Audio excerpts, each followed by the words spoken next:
The Trump administration is seeking detailed records about some Texas voters. At least 3 counties received subpoenas, or will soon, from the U.S. Department of Homeland Security. Joining us now to talk about her reporting into this is Natalia Contreras with Votebeat.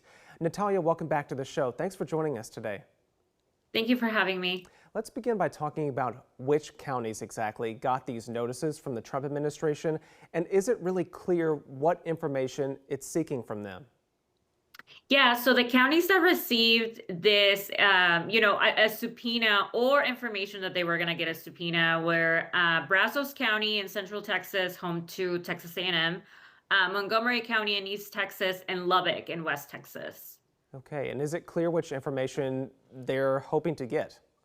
Yeah, so, at least one subpoena that was emailed to one of the election officials, the election official in Brazos County, doesn't say the name of any voters, but it does ask her for voter registration applications, voter histories, signatures, a lot of details for a voter. The problem there is that she still is not sure how to respond because she's not sure if the federal government is seeking that information of every single voter in the county or if there's specific voters that they're going to be zeroing in on. Okay, so I guess we'll have to wait to see what information is ultimately requested and how they respond to that. You had joined our show previously and talked about Texas already handing over its entire voter rolls to the Trump administration. Is that likely why these additional requests are coming? Is it at all tied to that?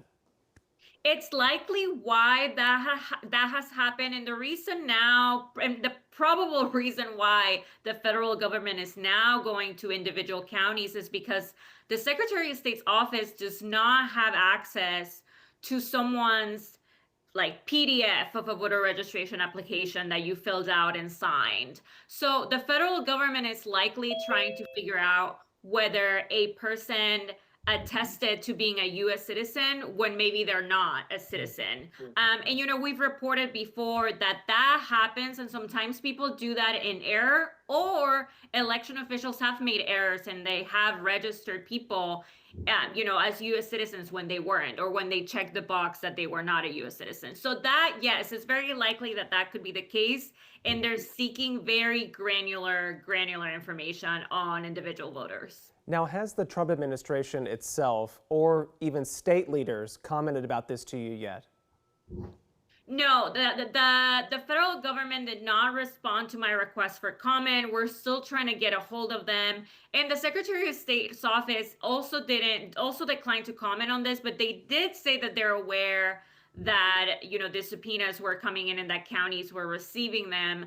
I will note that one county election official who hasn't yet received her subpoenas yet was, pretty much warned by a federal representative that she will be getting this week, a minimum of 10 subpoenas and a maximum of 30 subpoenas, which is interesting because, and this happened in Lubbock County, which is interesting because that county, last year when the Texas Secretary of State's office flagged thousands of potential non-citizens that were on the rolls, Lubbock County got flagged for about 24 of those. So it could be connected to that. We're still trying to do some reporting on where this is coming from and the exact purpose of it. But it's interesting that's what she heard from the federal representative. Well, I know you'll keep on this trail, and we look forward to more of your stories. But that is Natalia Contreras with Votebeat.